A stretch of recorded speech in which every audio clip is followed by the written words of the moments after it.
Hey, everybody, welcome to Dad's Den of Pop Culture.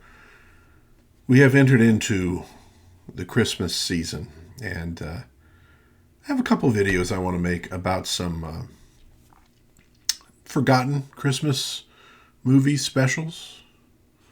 Today, I want to talk about, well, a character whose Christmas special isn't just a little forgotten, but who himself has sort of slipped out of the public consciousness to some degree.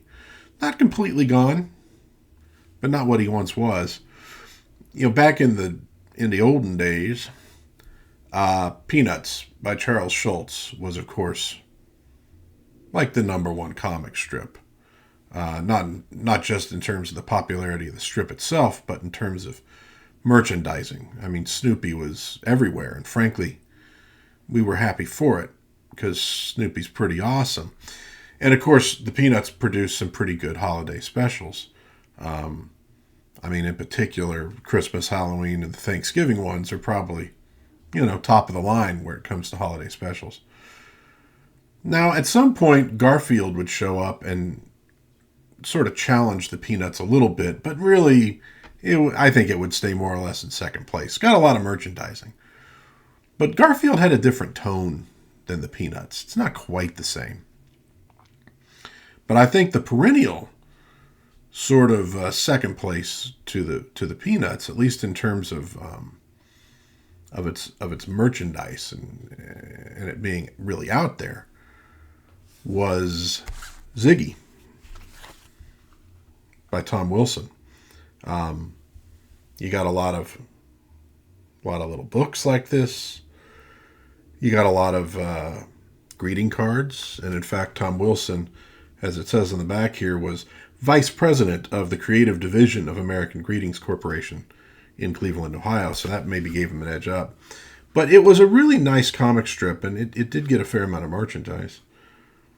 And it also got what I consider to be a pretty good Christmas special, and one I think deserves some watching, especially in this day and age.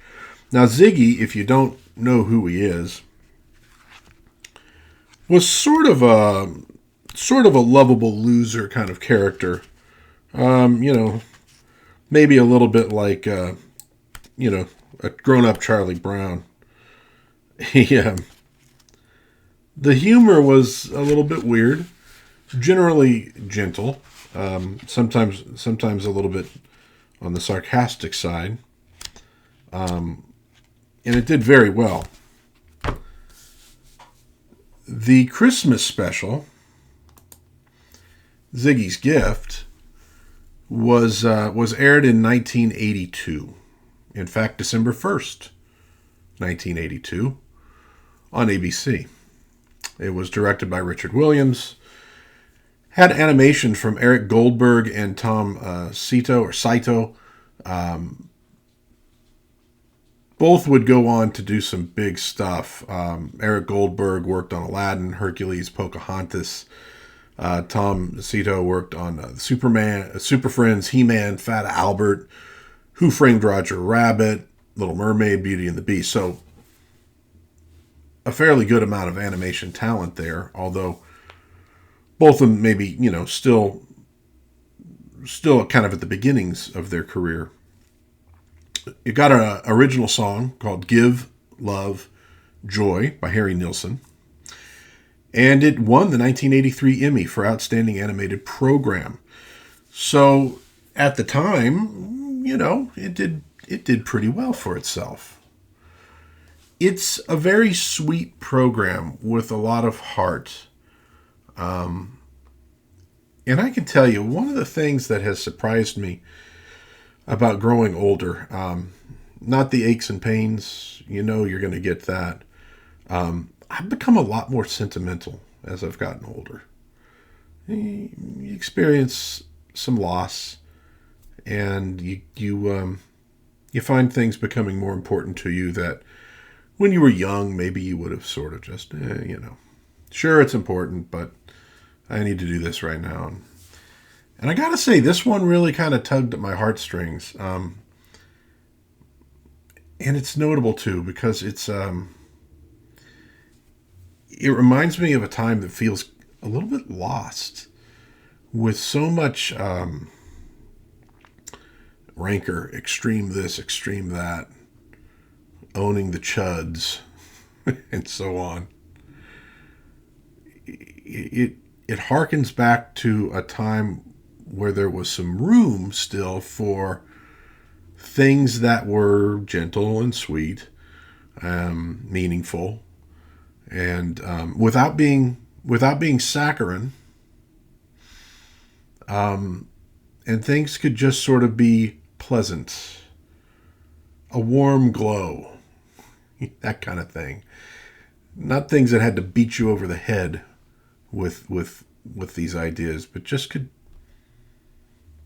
be very nice. And I know that sounds boring to a lot of folks nowadays, but I don't personally. I think we could use a little more nice right now in the world. All right, so what's Ziggy's gift about? It actually hits a lot of themes that the Peanuts Christmas special hits on years earlier, and I think it does a good job of it.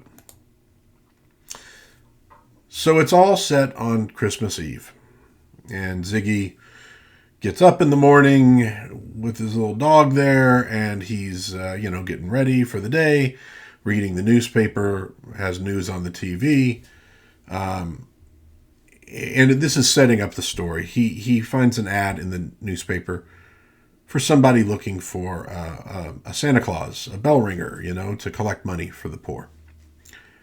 And that's the job for Ziggy, so he's going to go out and get that job. On the news, though, you're hearing also about there's a crackdown on fake charity Santa Clauses. And obviously that's going to come into it.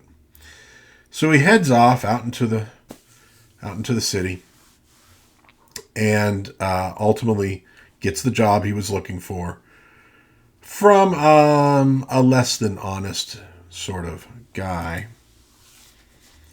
But he gets it, and he gets his little Santa costume and his bell and his little black pot to go out and start ringing it on the corners and collecting some money.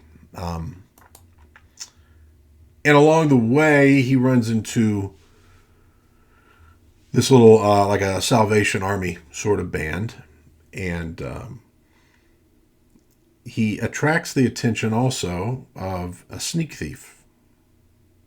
You can see that sneak thief sort of poking up out of that fire hydrant there. Now, Ziggy remains relatively unaware of this guy for the most of the episode. His dog is onto him. And so Ziggy doesn't have any money in his wallet. He reaches into the little pot, though, and there's a little glow, and he comes out with a pretty fat wad of cash, which he donates to this charity band. But the sneak thief sees it, and he says, "Ooh, I got to get my hand in that pot." And so he continues on his way, and he has an interaction with a police officer, and that was actually even before he got the job. A police officer who's sort of on the lookout for fake Santas. And he has an interaction in front of a department store with some big displays of, hey, plastic poinsettias and, fake this and fake that and fake the other, and mechanical angels that break down, and a big mechanical Santa Claus that doesn't really work. And so, yeah, you're getting that message of what's real for Christmas and what's fake, what's important and what's not important. Again, not unlike the Peanuts special. And as he's going along his way on this Christmas Eve night, Ziggy is doing little kindnesses for people along the way, donating that money to that little band. He finds a cat out in the cold, and he ties this little rag around his head to help him warm up, and the cat sort of adopts Ziggy at that point, jumps on his little sled, and makes friends with the dog, and so now Ziggy's got a dog and a cat. At one point, he gives his coat and his little Santa hat to a man who's sleeping on the streets and who's cold. And at a certain point, the police officer and this sneak thief who's in a Santa suit of his own catch up with him. And obviously the sneak thief is trying to get hold of that pot that money seems to just come out of. And the police officer's trying to get a hold of Ziggy because he thinks, oh, this is the last one of the fake Santas. He's working for a guy who was not on the up and up. And as they're kind of tussling, they discover they're in front of an orphanage. And the kids look out the window and wonder what's going on. Well, the police officer, not wanting them to see something, so unpleasant on Christmas Eve, starts singing Silent Night, and he gets the other two to join in. And so the old woman who looks after these orphans invites them in to have some hot cocoa, which they reluctantly do. And once inside, the kids, get to play with the cat, and they see the guy dressed as Santa and say, "Oh, do you have any presents?" And he kind of feels the heat is on. He's got a police officer right there, and he produces a gift that he had earlier stolen from somebody. For one of the little girls, and a pocket watch that he had stolen for a little boy. But then the glow that had happened in the pot now happens in his little bag, and he starts pulling other presents out for the kids. And they settle down with the hot chocolate, and it's very heartwarming. It's very nice. It's about getting back to what's real. It's not a matter of rejecting entirely the material, rejecting gifts, rejecting these kind of things. It's not. But it is about priorities and putting them in their proper place in the world. And so as Ziggy heads out back into the cold, back to his little apartment with the dog and the cat, the cat looks back at the kids who wanted to stay, and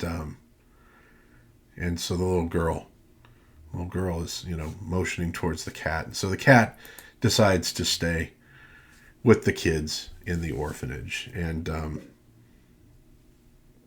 it's kind of a tearjerker, It's just so damn sweet,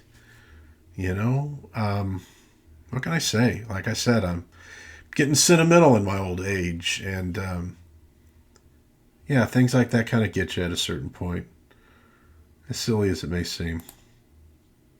Ziggy's Gift it's a really beautiful little Christmas special. It's only about 25 minutes long. And it's out there. You can find it on YouTube. And maybe if you need an antidote to some of the unpleasantness that's going on in the world right now,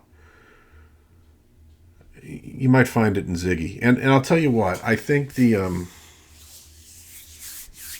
Zoomer generation, I think Ziggy might be the guy for them. A lot of people who seem to be right now lost and lonely and feeling down. And Ziggy not only is sort of a companion in that, but he's also to some degree a cure for that. And I'd like to see some more Ziggy consciousness out there. And so if you're a Zoomer or a millennial or whatever, and you just want to see something that's got some beauty to it and some heart, maybe check out Ziggy's Gift this December and see what it does for you. Hey, if you have some memories of Ziggy's Gift, maybe back in the day, or some Ziggy memories, go ahead and leave them in the comments. We can chat about it. In the meantime, God bless everybody out there, especially in this season. please be kind to one another and try to have some fun. And I will see you next time around in Dad's Den of Pop Culture. Bye-bye.